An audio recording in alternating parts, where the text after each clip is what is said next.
ஒருத்தங்க அப்படிதான் ஒரு கோயிலுக்கு ராமாயணம் கேட்கறதுக்கு ஒரு அம்மா போயிருக்குது, வயதான அம்மா. அது தொழுவத்துல வேலை செய்யற அம்மா. காலையில இருந்து சாயந்தரம் வரைக்கும் வேலை செய்யும்.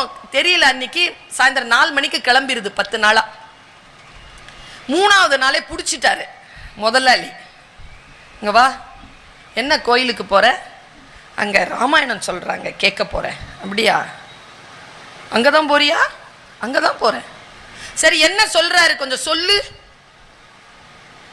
அந்த அம்மாக்கு சொல்ல தெரியல. அந்த அம்மா என்ன பண்ணிச்சான், இது ரொம்ப அழகா சொல்லுவார் சண்முகடி வேலையா. அந்த அம்மா என்ன பண்ணிச்சான், சாணி கூட 10 வருஷமா அள்ளி அள்ளி அள்ளி அள்ளி கொட்டின சாணி கூட இருந்துச்சு. அந்த சாணி கூடையை அந்த முதலாளி கிட்ட கொடுத்து, அங்கே தண்ணி தொட்டி இருக்கு, அந்த சாணி கூடையில் கொஞ்சம் தண்ணி அள்ளிட்டு வந்து இந்த தொட்டியில் போட்டுருங்க, நான் சொல்கிறேன். நான் தொட்டி நிறையணும், அப்போ தான் நான் சொல்லுவேன்.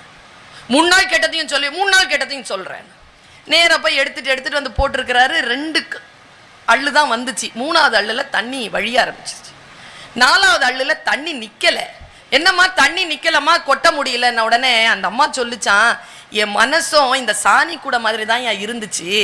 முதல் நாள் போனேன், ஏதாவது அள்ளிக்கிட்டு வரலான்னு தான் போனேன், ஏதோ ஒன்று புரிஞ்சுது. 2ஆவது நாள் போனேன், ஏதோ அள்ளிக்கிட்டு வந்தேன், மற்றவங்கிட்ட சொன்னேன். 3ஆவது நாள் ஒன்றும் தெரியலையா, அங்கேயே உட்காந்தேன். 4ஆவது நாள் 5ஆவது நாள் நீங்கள் அனுமதிச்சா போவேன். முதல் நாள் இந்த மாதிரி சாணி கூட மாதிரி இருந்தது, 3ஆவது நாளே என் மனசு சுத்தமாயிடுச்சியா சாணி கூட மாதிரி. அதுக்கு தான் ராமாயணம் கேட்கறதுன்னு சொல்லிச்சான் அந்த அம்மா.